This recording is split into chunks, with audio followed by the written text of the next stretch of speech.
está a mi izquierda, de PAP. Es belga, es médico sanitarista y curiosamente está graduado en la UBA como sanitarista. Y además una serie de cursos y títulos que no voy a mencionar.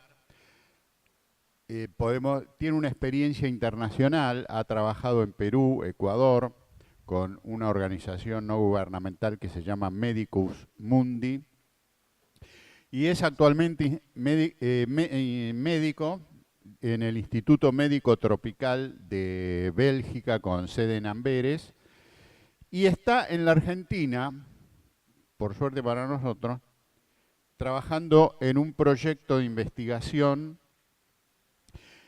sobre la coordinación de niveles de atención, que es en varios países simultáneo. Bueno, así que yo lo conocí en el Congreso de ALAMES, que es la Asociación Latinoamericana de Medicina Social, y yo no lo tenía registrado. Yo quería escuchar a Howard y a Cristina Laurel, y fui a escuchar a él y me encontré que tenía en una exposición sintetizada todo el problema contra el cual nosotros venimos combatiendo, que es la defensa del sistema público de salud, y además tenía los ejemplos de las movilizaciones. Así que lo invitamos porque es muy esperada su exposición y creo que con esto se completa, porque después de la intervención académica y muy profunda de Howard, escuchar ahora algo más vinculado a la lucha en la que nosotros somos especialistas, nos termina de hacer el día completo. Así que, Pierre, te escucho. Bueno, buenas tardes. Espero que todavía tengan un poco de paciencia en este calor infernal que todos sentimos. Voy a tratar de no ser muy repetitivo con lo que ya dijo Howard. Yo en realidad tengo más experiencia con los sistemas de salud latinoamericanos que con los europeos. Sin embargo, hoy les presento lo que he llamado la amenaza que estamos viviendo en Europa, que es la amenaza al estado de bienestar, como lo conocimos hasta un par de décadas y que lo están desarmando de a poquito.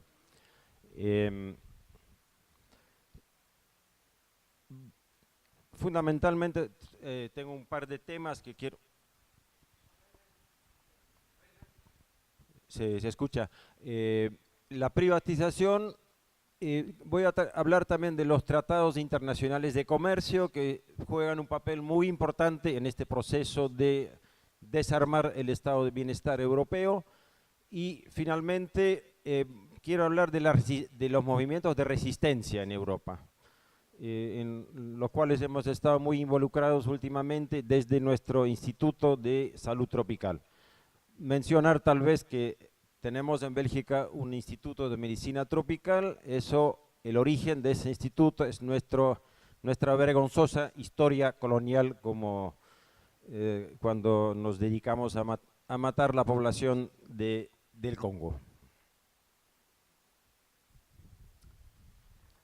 Bueno, esto básicamente ya lo dijo Howard también. Lo ideal para nosotros como salubristas es el acceso universal a servicios de salud de alta calidad, financiados colectivamente.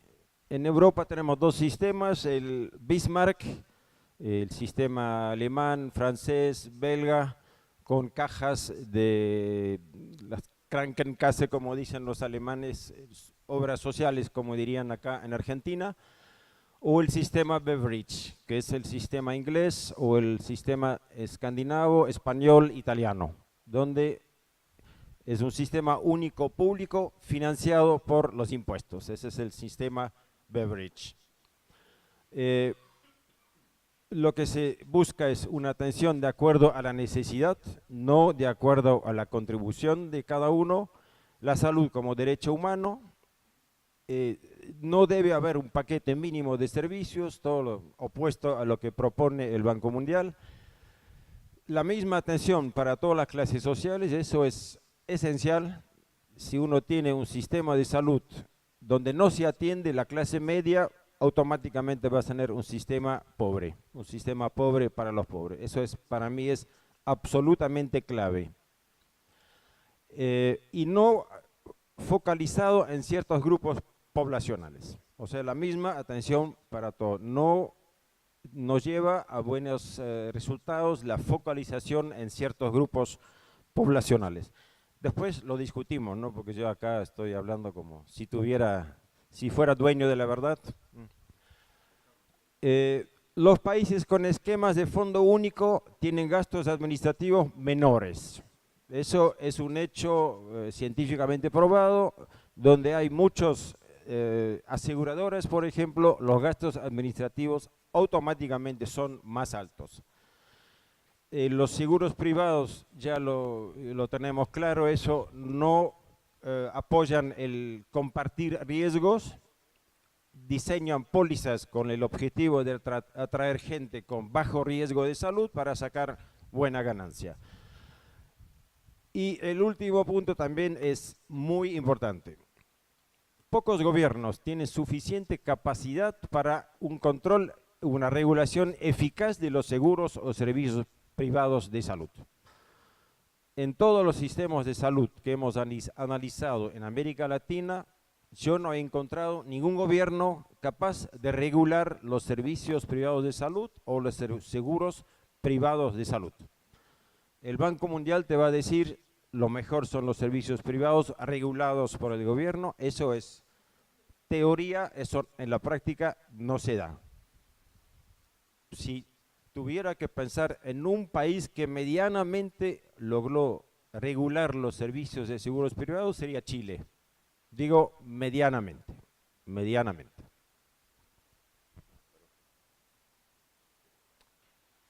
Este tema es muy interesante. En Europa lo llamamos BBB, Bismarck Beats Beverage.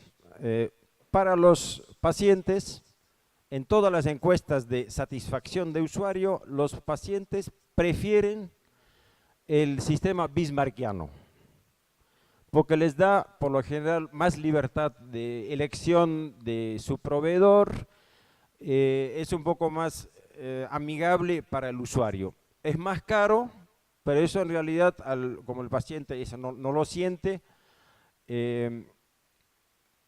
entonces por ejemplo, los sistemas de Francia, de Bélgica, en todas las encuestas de satisfacción del usuario salen en lo más alto.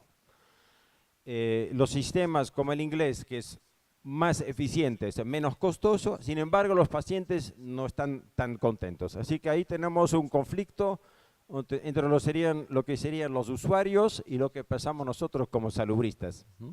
Ahí tenemos que buscar conciliar los dos puntos de vista.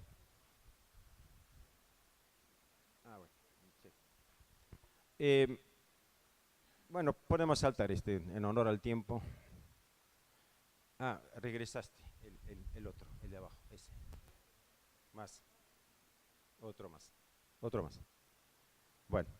Bueno, la cobertura universal de salud promovida por el Banco Mundial y la OMS, bueno, debería ser enmarcada los valores de universalidad, solidaridad social y equidad. Por lo general no está basado en esos principios.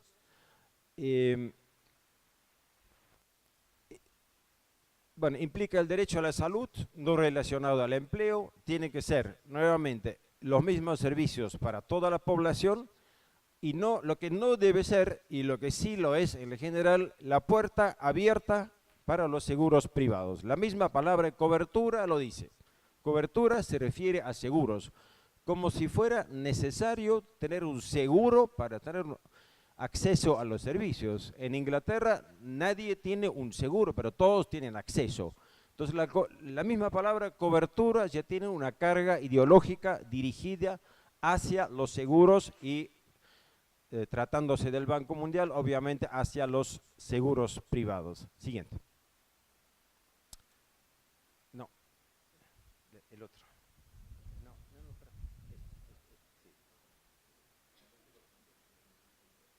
Más esa no la quiero. Siguiente. Sí, la siguiente. Ah. Seguros, y lo repito una vez más, seguros y proveedores privados con fines de lucro en salud, eso para mí y para muchos salubristas es un mal intrínseco. No se puede regular, es imposible, teóricamente se puede, pero en la práctica es imposible por la asimetría de la información, las relaciones de poder en la relación médico-paciente.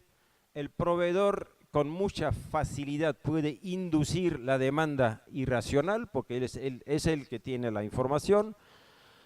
Nos parece inmoral que haya ganancia con dinero público, que pensamos que no debe haber eso.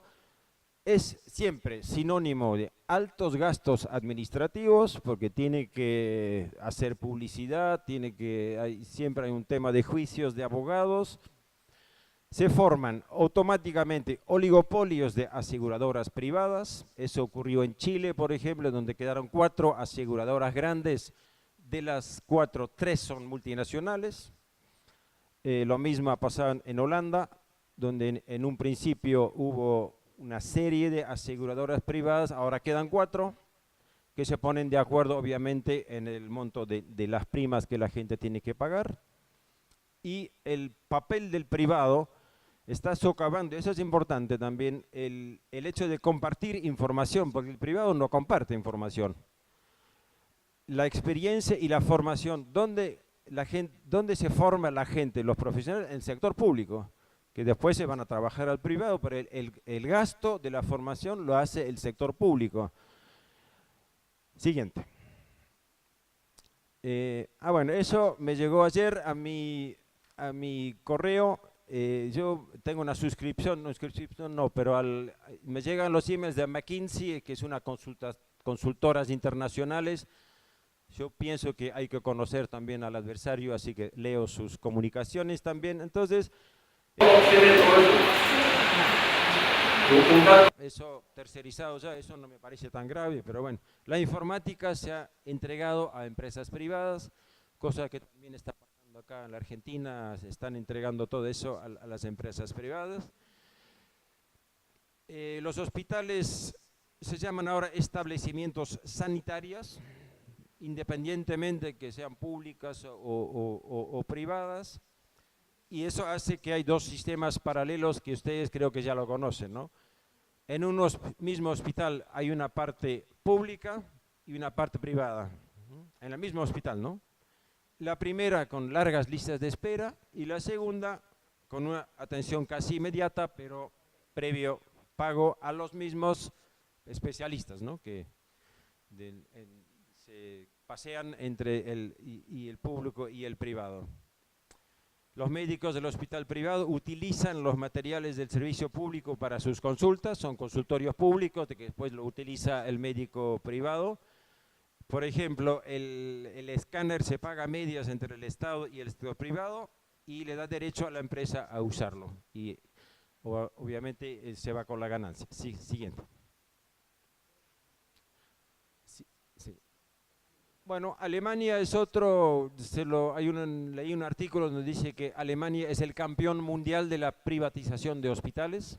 Ha privatizado hospitales a un ritmo vertiginoso y lo vende a cadenas privadas de hospitales, ¿no? Como siempre, quedaron 4 cadenas de hospitales que se han comprado todo. Y encima, que es muy grave, aparte, un alemán que gana más de 4.400 euros por mes, puede no aportar a la seguridad social. Él puede decir, yo me arreglo por mi cuenta. Lo cual obviamente le quita muchos ingresos al seguro social. Es algo totalmente contra lo que sería la solidaridad, pero tienen esa posibilidad y la están usando. Siguiente.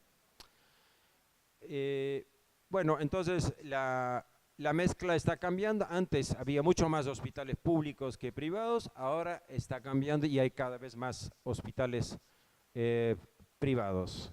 Por eso soy campeón mundial de la privatización de hospitales. Siguiente.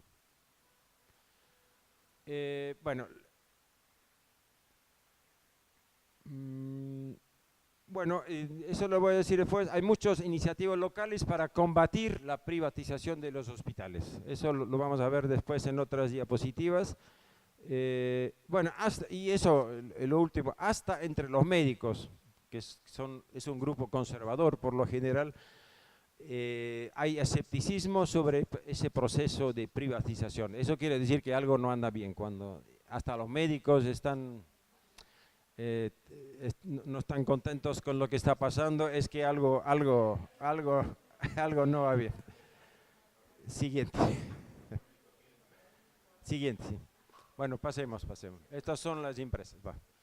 En Alemania, bueno, consecuencia de la privatización, 60% de las operaciones de rodillas se puede considerar que no eran necesarias. 60%, ¿no? La asimetría de la información, cuando a usted como paciente le dice que necesita prótesis de rodilla, ¿usted qué va a decir? Bueno, sí. Pero estudios científicos dicen que más que la mitad de estas operaciones no eran necesarias. Pero obviamente, hecha la inversión, la máquina tiene que funcionar, ¿no? Siguiente. Siguiente, sí.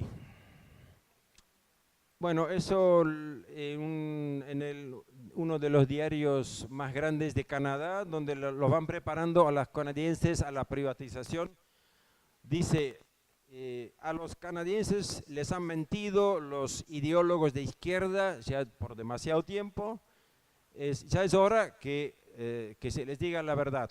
Es perfectamente posible tener una buena salud universal para todos los ciudadanos ricos y pobres, permitiendo la elección libre de los pacientes y la provisión privada de la salud. De esa manera, la prensa les va preparando a la privatización saber que Canadá tiene un sistema muy bueno de salud, con excelentes resultados, es eficiente, no es costoso, sin embargo, hay intereses para ir privatizándolo. Siguiente. Esto es de Inglaterra, de Telegraph, un diario importante también. El Servicio Nacional de Salud está en quiebra. ¿Qué es lo que debería reemplazarlo? Bueno, por ejemplo, los seguros privados de Suiza es un buen ejemplo, dicen los hospitales privatizados de Valencia en España. El mundo está lleno de sistemas de salud mejores que el nuestro. Dice la prensa que la gente lo lee y lo cree, ¿no? Siguiente. Bueno, en España también hay un proceso importante de privatización. Las nuevas tecnologías se han encofiado al sector privado, gestión privada en centros hospitalarios, y bueno. Sí, pasemos. Bueno, en resumen, la privatización tiene distintas caras, ¿no? En Holanda privatizaron el sistema de seguros, pero no los servicios. En cambio, en el Reino Unido, el financiamiento sigue siendo público, no hay seguros privados o muy minoritario, pero privatizaron la provisión de servicios. Así que las reformas tienen distintas matices, ¿no? Se privatiza el seguro, se privatizan los servicios, pero el proceso de privatización en sí es generalizado en Europa. Yo no conozco país donde no se dé este proceso. Bueno, seamos un poco más optimistas, hablemos de la resistencia contra estos movimientos de privatización. Siguiente. Bueno, esta es la Red Europea contra la Privatización y Mercantilización de la Sanidad y de la Protección Social.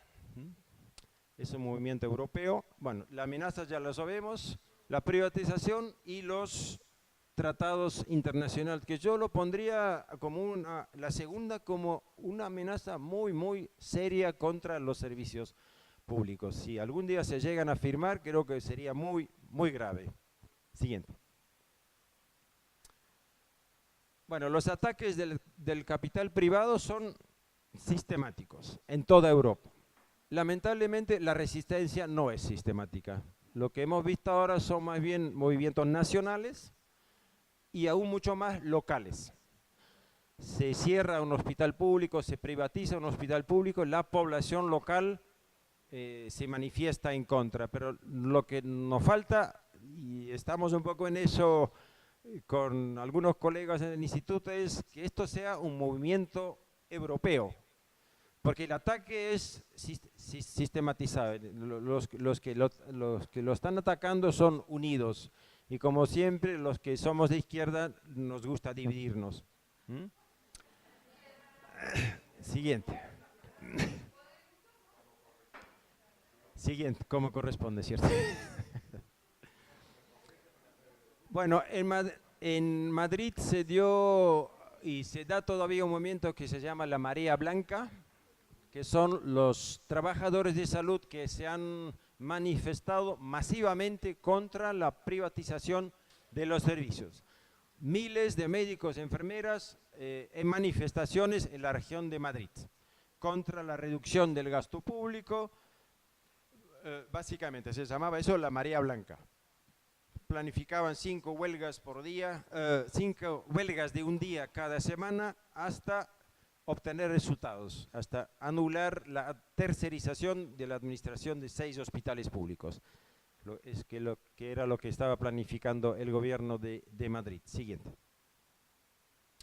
En Cataluña fue la primera comunidad en implementar políticas de austeridad, cierre de hospitales, cierre de quirófanos, reducción de los salarios, en general hubo una reducción de un 20% de los salarios de todos los trabajadores de salud, pagos por un euro por receta, que para la gente, porque ahora tenemos muchos pobres en Europa, antes no teníamos eso, pero ahora tenemos gente desempleada, pobre, 1 euro por receta es un monto significativo. Un proceso de privatización de un sistema público reconocido como uno de los mejores del mundo. El sistema de salud español es excelente, es muy bueno, tiene una atención primaria muy fuerte, no es costoso, cubre a todos y tiene buenos resultados en salud. Así que si uno se pregunta, ¿para qué quieren privatizarlo? Bueno, es la ganancia, no hay ningún argumento sanitario para privatizarlo. Vean lo que dijo un ministro regional, que fue el ministro de Salud de Cataluña. La salud es una esfera privada que depende de ti y no del Estado. Depende de tu historia familiar, tu código genético y tus costumbres. Chao. Más claro el agua. Ese es el punto de vista neoliberal puro. Siguiente. A ver si podemos ver este... ¿Otro más? Oh, no. A ver, ¿puedes regresar? Esto habrá como... Es un video cortito que no sé si podemos verlo.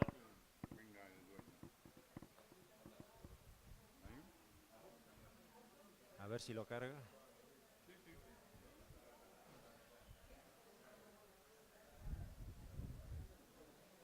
A ver si se carga. Lo está cargando, creo. ¿O no funcionó? No funcionó. Bueno. Sí, pero bueno. Eran imágenes de una manifestación masiva en Granada contra la privatización. Bueno, Galicia de pie, una gran manifestación por el cierre de un hospital. Rescatemos a la sanidad pública en el área de Vigo. Siguiente.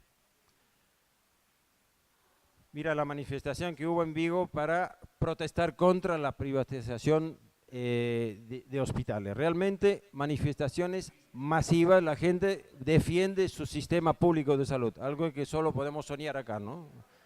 Que acá la gente se manifieste de esta manera por el sector público sería hermoso, ¿no es cierto? Siguiente, mira, esto es de distintos lugares en España, las manifestaciones que ha habido. La sanidad no se vende, se defiende, SOS, sanidad pública, y bueno, eso es por lo menos una nota un poco más optimista, ¿no es cierto? Siguiente. las luchas consiguieron resultados. Se paralizó la privatización de 6 hospitales y 27 centros de salud en Madrid. No se va a realizar la privatización de 4 hospitales en Castilla-La Mancha, etcétera. Se ha paralizado la aplicación del copago para transporte sanitario, en fin, no se aplica el copago en la farmacia hospitalaria. Resultados concretos de estas manifestaciones.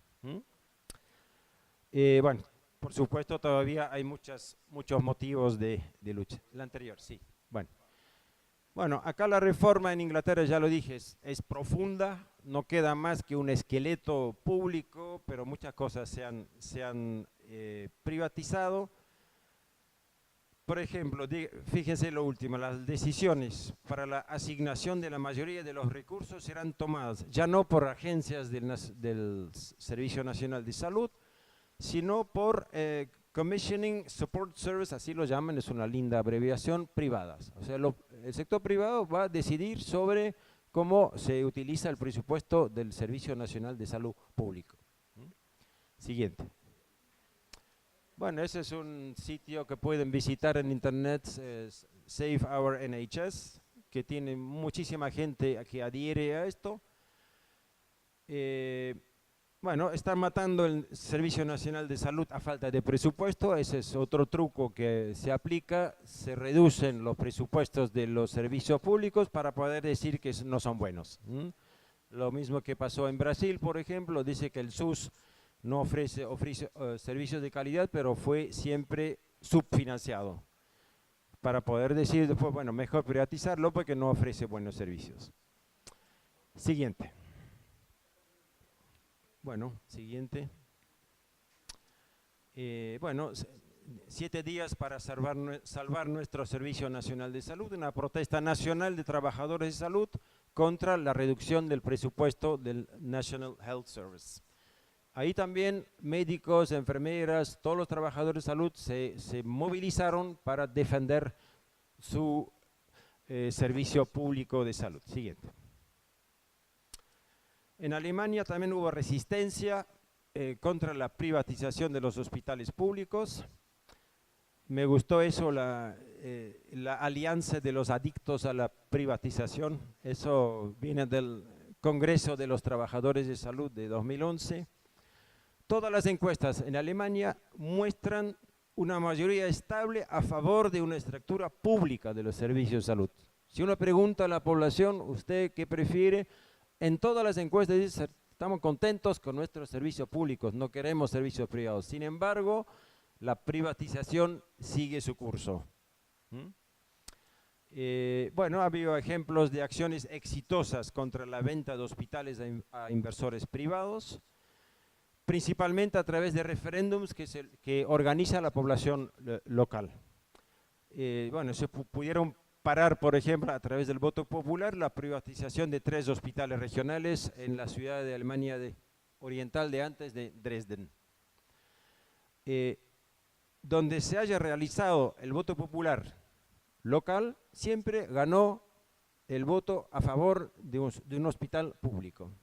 Sin embargo, vuelvo a decir, la privatización sigue su curso. Esos son, digamos, la pregunta sería hasta qué punto tenemos democracia todavía. Si la población dice que no y sin embargo se hace, esto ¿cómo se llamaría, no? Siguiente. Bueno, el Tratado de Libre Comercio, el TTIP, que es entre la Unión Europea y Estados Unidos, bueno, acá en 7 ciudades de Alemania, en total hubo 320.000 personas protestando contra este tratado. Como acá también la policía estimó que fueron muchísimo menos, ¿no? Ese juego se juega en todos los países. Parte de un número creciente de sindicatos en Europa que claman por un rechazo a estos tratados de libre comercio. Siguiente. Bueno, hasta en mi país, que suele ser un país bastante tranquilo, manifestaciones donde dice el trabajo social no se vende, no se puede vender. Siguiente. Bueno, repetidas marchas multitudinarias de protesta. Esta es una marcha en Bruselas. Este gordito quiere ayuda. No me acuerdo cuando dijo Alfonsín a un gordito, a vos no te va tan mal. Bueno, a este parece aparentemente, a este no le va tan mal, pero igual pide ayuda. Siguiente. Se colgó.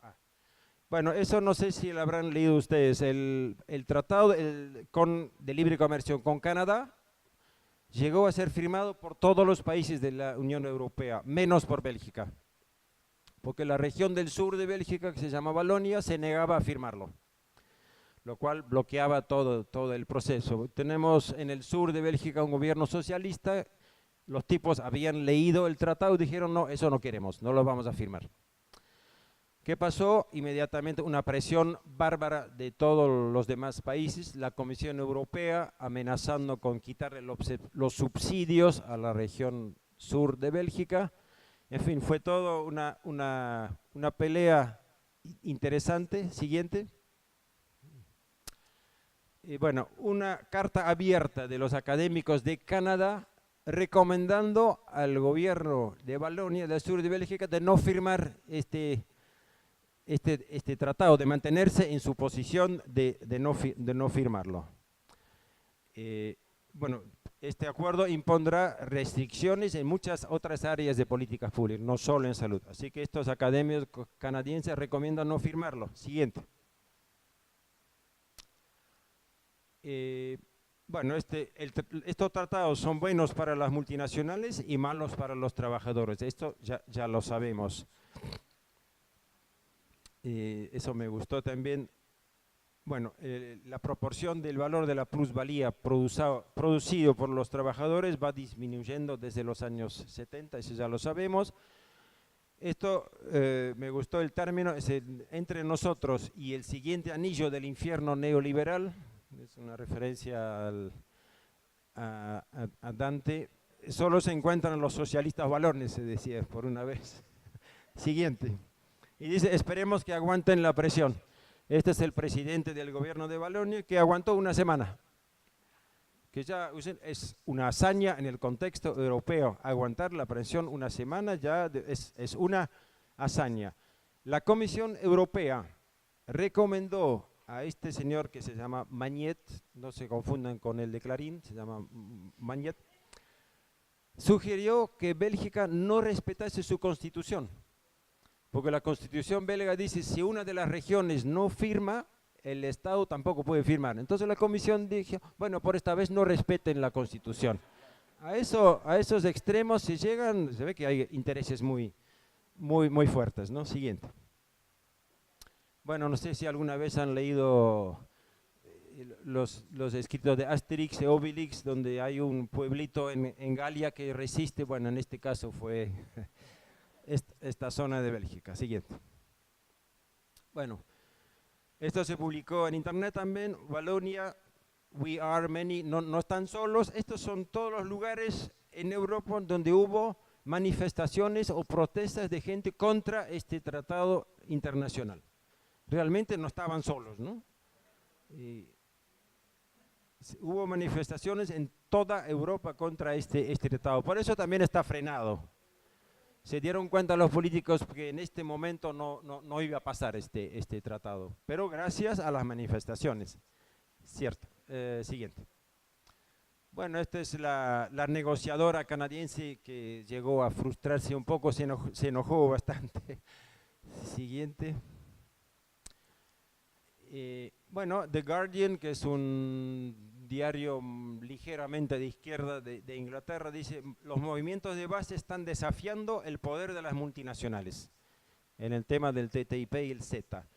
Pero asegurémonos que el gobierno del Reino Unido no firme un tratado siguiente que sería peor todavía, ¿no? La petición Stop TTIP ha sido firmada por 3.500.000 europeos. Para decir que sí hay resistencia y bueno, se ha logrado frenar este tratado. Siguiente. Bueno, el 27 de octubre el gobierno de Valonia tuvo que ceder, no le quedó otra, pero consiguieron que este arbitraje especial que yo les mencionaba, supranacional, no figura más.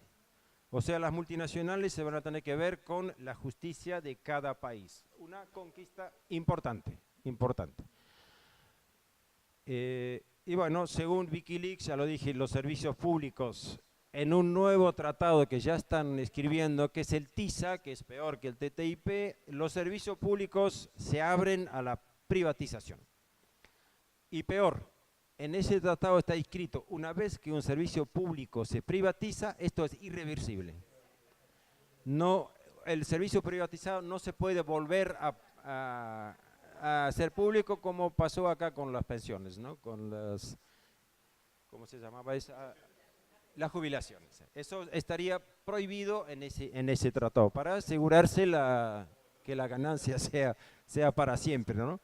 Entonces, mi conclusión es que prevalece el negocio, la democracia en Europa es para la gilada. O sea, la opinión pública dice que, la opinión pública, no es acá, ¿no? Es en Europa. La opinión pública en todas las encuestas dice que no, sin embargo los gobiernos dicen que sí.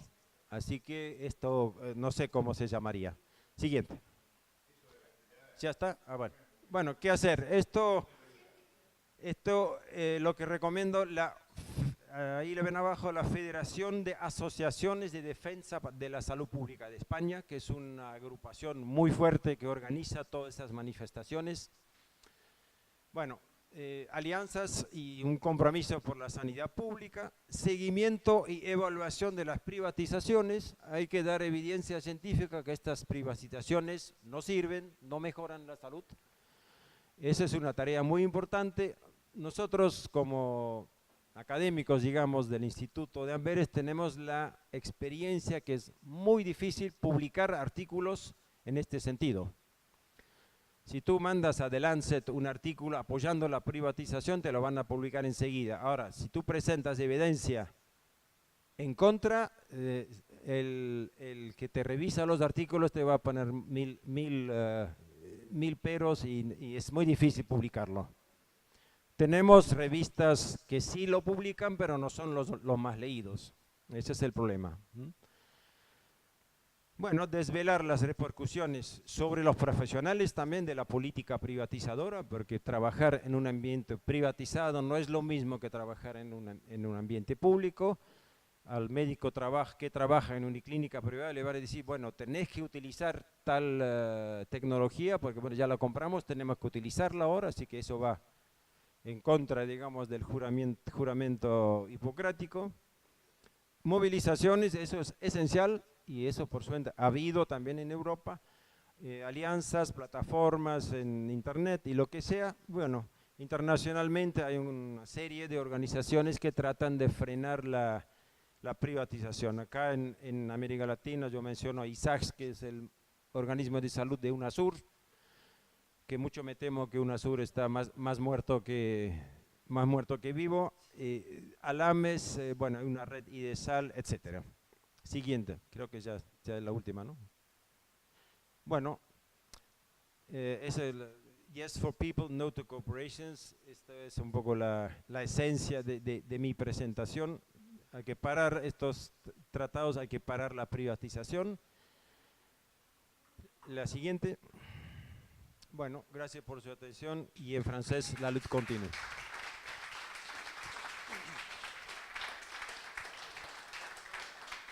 Bueno, si les parece, abrimos ahora un espacio de preguntas, de aportes, ¿sí? Ordenadamente, para terminar de construir esta jornada. No son nuevos, nosotros vivimos el decreto, no me acuerdo el número de Menem, la ley de autogestión de Duhalde, la ley Nuestro Hospital, donde se pretendía autogestión y autofinanciamiento. Bueno, la ley SAMU, que es la del recupero, pero digamos una serie de dispositivos que tendían al autofinanciamiento de la salud. En el 2003-2004, que fue un periodo de gobierno de Kirchner, Ginés González García, a cargo del Ministerio de Salud, implementó lo que fue, no fue un decreto, no fue una ley, pero el plan nacional, el plan federal de salud, con todos los programas focales. O sea que el CUS, digamos, no es una cosa nueva. Nosotros hemos tenido un lento decaer de nuestro sistema público de salud con presupuestos que se van reduciendo, todos lo sabemos.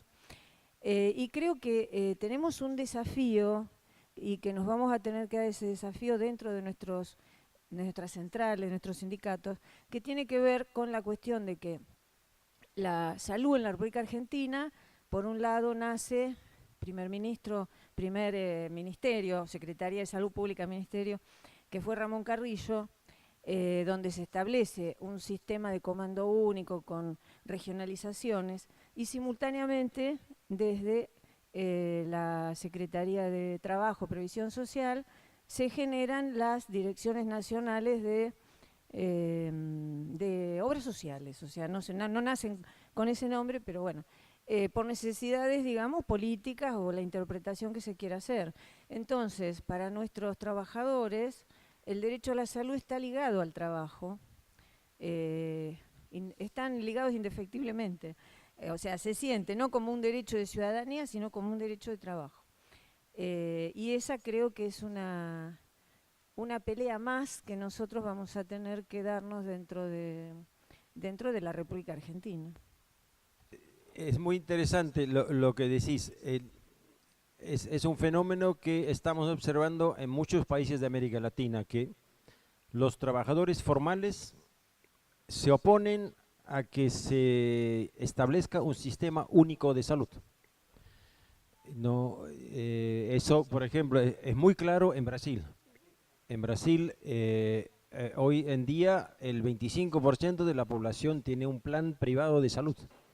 Muchas veces el empleador, es una conquista laboral, digamos, que se les dé un plan privado de salud, que además no les da una buena cobertura, pero bueno, es como un elemento de prestigio de tener ese plan privado de salud. En vez de apoyar al sistema único de salud, Lula y Dilma también han apoyado fuertemente estos planes privados de salud. Así que hay como realmente es una paradoja, ¿no? Que los trabajadores no apoyen, no sean, yo diría, no sean solidarios con los que no tienen un trabajo formal. Lo mismo se ha visto en Bolivia, donde Evo Morales busca establecer un sistema único de salud, oposición cerrada de la COP. Nuevamente, los trabajadores formales oponiéndose a lo que serían mejores servicios para los pobres. En Ecuador, yo conozco muy bien el Ecuador, Correa también tiene un plan quinquenal, tenía, porque ya abandonó, de unificar el sistema de salud, oposición del IES, del Seguro Social, digamos, de los trabajadores formales. Así que eso es algo que merece realmente un estudio, porque a mí me parece trágico que un grupo de trabajadores se esté oponiendo a, básicamente, a atenderse en los mismos servicios que los pobres, ¿no? Por un lado lo entiendo, pero por otro lado es realmente trágico ver que esto esté pasando. Una pregunta, una cuestión de buenos deseos, pero nosotros en la década del 90 atravesamos, digamos, si se quiere, algunas cuestiones con un marco internacional similar, un proceso de derecha, de privatización, se había caído el muro, se habían muerto las ideologías, no había quien firmara el certificado de función, pero quedaba una sola. Y acá nosotros atravesamos un proceso que intentó privatizar absolutamente todo en la Argentina, y en el campo de salud no lo consiguieron, pese a que el 95 fue reelecto el mismo gobierno privatizador. Que entonces, bueno, cuando uno ve lo que sucede en Europa, frenar o postergar procesos de privatización, a uno lo vuelve a optimizar. La diferencia, que sé yo, para mí, que no es sutil, es que en aquella época quedaba absolutamente claro que había que oponerse a las privatizaciones. El tema como que ahora viene el terreno un poco más embarrado. ¿Por qué? Porque nosotros nos encontramos con procesos de gestión y de digestión del sistema de salud que con un discurso a veces progresista no ayudaron absolutamente a mejorar nada y embarraron peor la cancha. Y algunas conquistas que jurídicamente son conquistas teóricas bien logradas, como la ley de salud mental, tuvieron aplicación cero, por ejemplo, en la provincia de Buenos Aires. Entonces, digo, esto hace que nosotros tengamos que salir a dar una batalla también, así como nosotros enfrentamos procesos que son supranacionales, son supragobierno, tenemos que nosotros también empezar a pensar con una cabeza supragremio. Tenemos que empezar a ver cuál va a ser la red de aliados posibles, porque nosotros hacia el interior del propio gremio también tenemos muchos compañeros de trabajo honestos que quieren hacer el ejercicio de la salud y que creen en todo este discurso privatizador o de tercerización, porque de hecho lo hemos tenido. Entonces digo, vamos a tener que ser cuidadosos en el discurso buscando la unidad de lo posible, pues sabiendo que va a ser, digamos, difícil y que va a haber que ir a buscar nuevamente ese tipo de alianzas como las que nos dimos en la década del 2000 con los movimientos sociales y otras cosas. Entonces digo, o sea, hay una cuota de optimismo cuando uno ve cómo el proceso de privatización en Europa es resistido y en algunos casos postergado. Nosotros tenemos que ser optimistas en el sentido que nosotros somos un país con mucha experiencia en esto de resistir estos procesos. Entonces, pero por otro lado vemos que este gobierno avanza en cuestiones mucho más rápidas, está avanzando con un gran consenso político, ¿sí? El otro día Ginés hacía un análisis muy pequeño en la televisión donde decía que a este gobierno se lo acusaba de que iba a tener gran deseo, o sea que iba a tener un gran éxito administrativo y un desastre en política. Y están demostrando exactamente al revés, tiene un gran éxito en política, han logrado consensos en la Cámara con toda la oposición y con todo para avanzar en sus grandes proyectos, en la sanción de presupuestos y un montón de cosas. Entonces, en ese sentido, yo creo que nosotros tenemos que preguntarnos, o sea, ¿cuál va a ser el programa con el que nosotros vamos a salir a conquistar a gente? Pues tenemos que seducirlos para decir, que no sea, que nos encontremos con que nos cerraron un hospital nuevamente para encontrar. A nosotros en la década del 90 nos inauguraron 8 hospitales en la provincia de Buenos Aires, pero si nosotros contamos la cantidad de camas que había a principios del 90 y las que habían a final del 90, nos habían desinaugurado como 20 hospitales, porque hospitales de 800 camas pasaron a ser hospitales de 100. Entonces, mientras me inauguraban 3 hospitales de 140, me cerraban 600 camas en un solo hospital. Entonces, digo, esto nos obliga a replantearnos cosas e incluso a plantearnos en el marco de todos los compañeros que hemos participado durante tantos años en la lucha, bueno, ¿cuál es el programa mínimo de unidad que nos permite salir a proponernos como alternativa? Porque tenemos la responsabilidad además política de salir a proponerlo. Nosotros no somos observadores imparciales de tribuna, nosotros jugamos en la cancha, entonces tenemos que salir con una propuesta. Entonces, digo, en ese sentido es muy interesante, sobre todo el enfoque del proceso europeo, lo que dejaba planteada la última diapositiva del compañero, y bueno, y ese planteo es el que tenemos de hoy en adelante, porque va a ser muy, muy difícil, sobre todo en un principio, ¿no? ¿Qué rol juega la industria farmacéutica en todo esto de la privatización, ¿no? El contexto de la CUS y el vaciamiento del sector público? ¿Y qué beneficios recibe? Porque probablemente reciba muchos. Disculpe, porque no puedo oír bien. No, es una pregunta fundamental. La tendencia de sistemas únicos es que... ¿Los dos?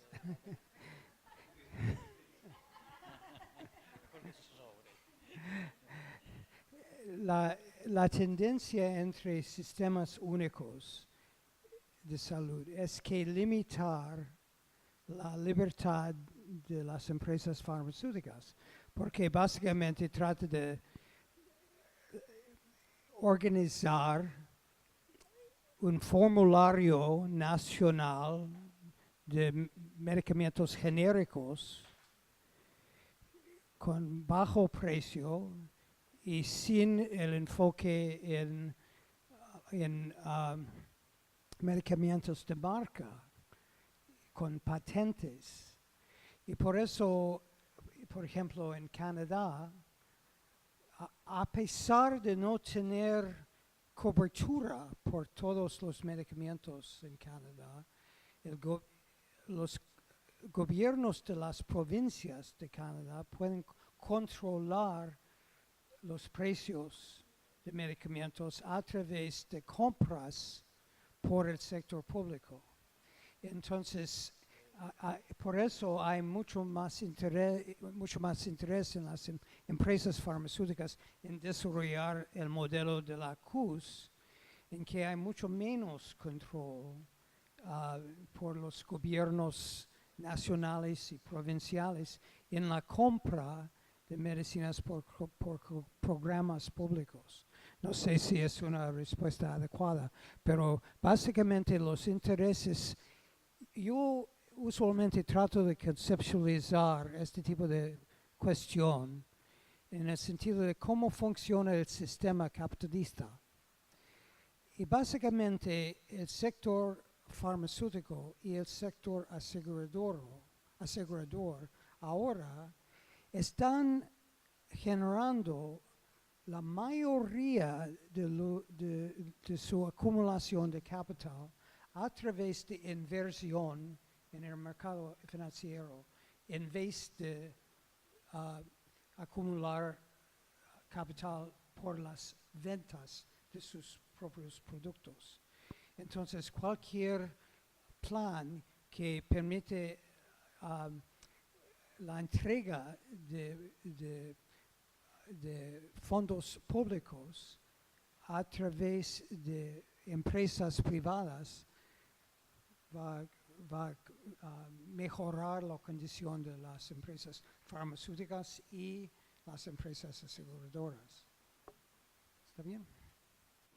Queríamos para terminar hacerles entrega a nuestros expositores de un trabajo que hizo el gremio en conjunto con la Universidad de Lanús, que es una investigación sobre la salud de los trabajadores de la salud, que es un Dividí Sol de Noche, que es una historia de lucha, de cómo, así es, de una lucha nuestra, bien documentada de lo que ocurrió en Ledesma, en Jujuy, y que nosotros, en Jujuy, sí, fue una lucha que nos anima y que nos dice hay muchas luchas por seguir, así que nada, felicitaciones a todos y todas por sostener este espacio hoy, viernes a las 2 de la tarde, con este calor y con algunas dificultades técnicas, y la seguimos el año que viene. Como decía Pablo, dejen sus datos los que no pertenecen al gremio para que podamos volver a convocarlos a estos y a otros espacios donde vamos a